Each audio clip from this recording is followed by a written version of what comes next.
This is definitely the most consequential election of our lifetime. Elections Canada announces record turnout on first day of advanced voting. Well, let's hope these people are all informed. What happens when you have a leadership debate and actual citizen journalists are invited to the event? Well, it gets shut down. That's right. Post-leaders debate scrums canceled due to security concern. What else? Post-debate scrums scrapped at last minute over lack of proper environment. Was this all something that happened last minute, or was this all part of the plan?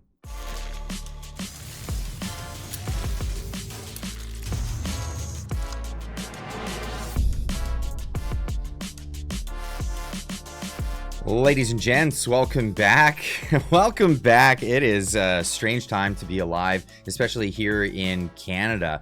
Now, politics has become a farce for the most part, and so has the media that reports on it. Here we have it. The leadership debates took place just at the end of the last week. Now, on the day of the French debates, they had the scrums at the end of it, where the journalists get to come in and ask their questions.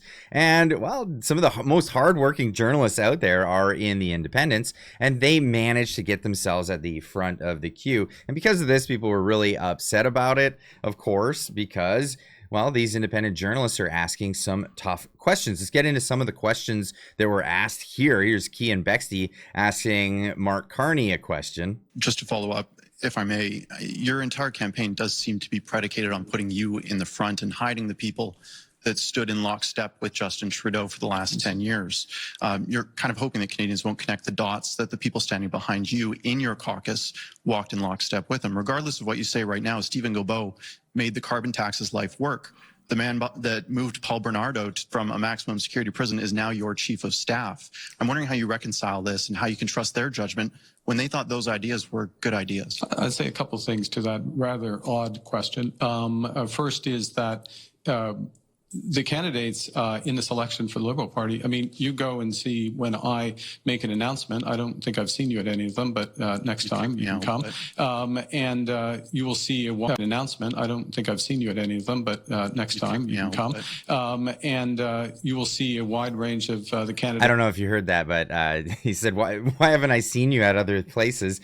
Well, Key and Bexte had been kicked out of other places by the security, largely because of questions like this. Why is it a bizarre question? Why is it a strange question to ask these things? Of course, moving on, we had Alex Zoltan, who was also allowed to make a question at this same conference. This was after the French debate. Alex Zoltan with True North. If you thought my friend's question was odd, you're going to love this one. I'm glad you self-assessed that. Okay. How many genders are there? There, in terms of sex, there are two. Thank you. My follow-up question then, do you believe that women, biological women, have the right to their own spaces, their own sports, their own change rooms, their own prisons, their own homeless shelters? I think this is Canada, and yeah, we live in Canada. Prime Minister of Canada. As a general objective, yes. But we work in where we value all Canadians for who they are, and we'll continue to do so. Thank you very much. We value all Canadians. Wow, that's a great answer to the question. Now, obviously, this was not received well by people. I mean, this is actually a typical question for someone on the right. How many genders are there, and what about women-only spaces, all of this stuff? It shouldn't be strange to ask some politicians on the left, but it seems to be strange because this is the kind of thing that you only throw in one direction, as we've seen in the media. Jack saying Rachel is green with envy because she wasn't invited to this press conference. World famous now, Rachel Gilmore was upset over that question, saying, effing disgusting. The leaders debate made Mark Carney take 2 questions plus follow-ups. So 4 from, I'm not even going to say that word aloud, losers behind the article targeting his child. There was no targeting of any children here. Of course, this is all just made up BS. For grandstanding, for getting upset about this. Now, she wasn't the only one freaking out about this. CBC was freaking out about this. labeling all of these journalists as right wing. Then the leader spoke post-debate in those scrums. What did you hear from those scrums? The post-debate scrums were dominated by right-wing media groups who flooded leaders with questions on topics unrelated to the debate. One did ask Carney if he felt Trudeau was a good prime minister. Carney said that he was and that they have shared values, including taking care of Canadians, reconciliation and equality. But okay, unrelated to the debate. Well, the whole point is to ask questions that weren't even brought up in the debate. This is how it works. Now, the very next day, the media itself had a freak out, and one in particular person in the media room where this was all taking place started the freak out, and Alex Zoltan actually caught this on film. Now, tune in tonight because I'm going to have Alex on the show. It's going to be an interesting live show tonight. I'm going to have Alex Zoltan, who is there. We're going to be talking about what's going on with media and, independent media versus the establishment media. So he'll be on the show, as well as Jasper Sunshine. Mr. Sunshine Baby will be on the show. So tune in. This is going to be an interesting one tonight. But this is what Alex Zoltan captured at the time while on duty for True North at this as an accredited journalist. Following the rules, just being considerate to everyone else. And what you guys decided to do was to take advantage, threaten to sue, so that you could try to get more than everyone else.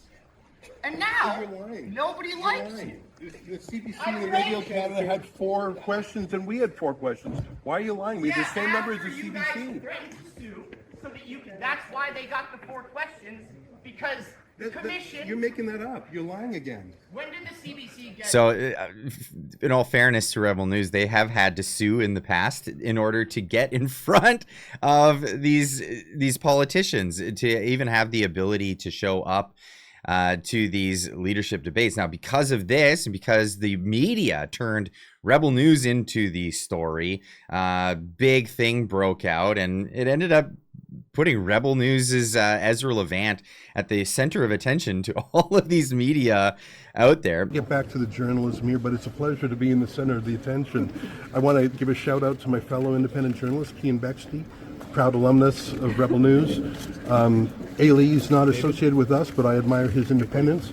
And I would like to encourage everyone who's watching.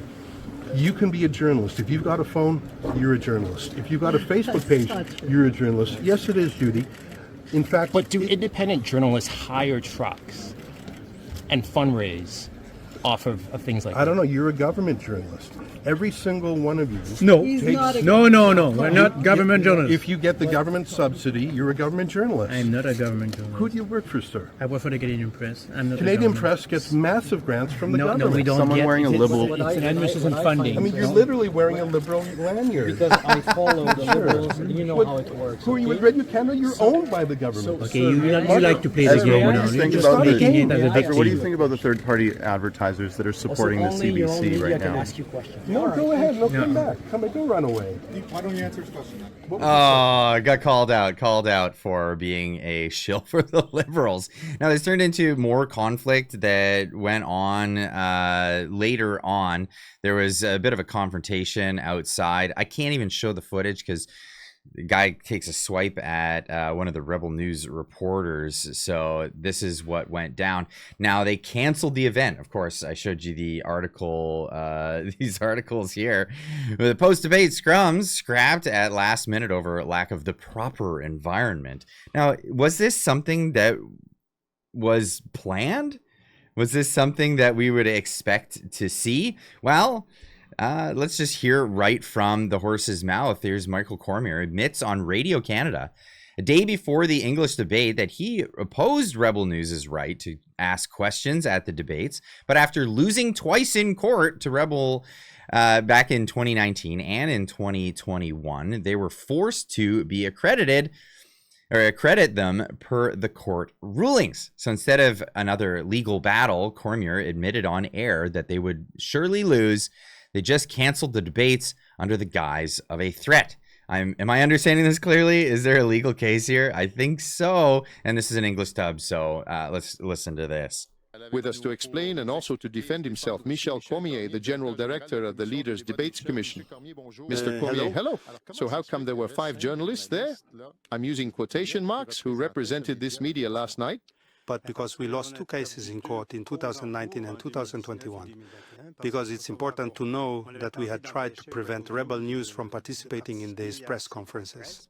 Because I agree with Chantal that they are not journalists, as we understand it, but we lost those 2 cases. And for months, we've been communicating through our lawyers with rebel and their lawyers to try to limit the number of journalists. So rather than risk another trial that we would surely lose, because with the previous 2, it would have been impossible to win this one. We did. We gave them 5 passes for the press conferences. There are still many journalists. The other media also have passes that can be exchanged. A journalist from an organization can ask a question, leave the line, hand his badge to a journalist, his colleague from the same organization. So the same thing happened in 2021, except it was more over the phone because of COVID. But at that time, the court had told us you must accredit 11 journalists from Rebel. So those are court orders. It's hard not to obey them. So that causes what we saw yesterday. We'll see today if there's a way to try to better manage traffic for tonight for the English debate. What does that mean, better manage the traffic? No, but to see if we can, I don't know. We will explore options with the producer then. Okay, but the 5 there, what's it based on? It's based on the fact that... You say last time we were forced to have 11. Now we allowed 5 journalists to attend based on what? Well, based on if, for example, we had said... We did the evaluation and thought that 5 was still half of 11. Then that would probably work. Otherwise, we didn't want to end up in court with another judgment forcing us to accredit even more. Is that it? So why not just shut it down entirely? We've got to look for another option to take care of in this case. And that's exactly what they did. They shut it down, and the Canadian voter doesn't get to hear questions. They don't want certain questions to be asked. Other politicians don't want to answer the questions of Rebel News. Jagmeet Singh famously doing that, but I didn't waste your time on that one because nobody's actually voting for that guy anyway, or the NDP in this election. But I'll leave this one with you. What do you guys think of what happened at the English debates? Did they shut this down on purpose? Was this just an elaborate ruse to make sure to keep the narrative on point? Because, well, independent journalists have been actually doing their jobs and finding out the truth. Anyway, I'll leave this one with you guys. We'll see you tonight in the live stream with Alex Zoltan and Mr. Sunshine Baby. Looking forward to it. We'll see you then. Keep on trucking.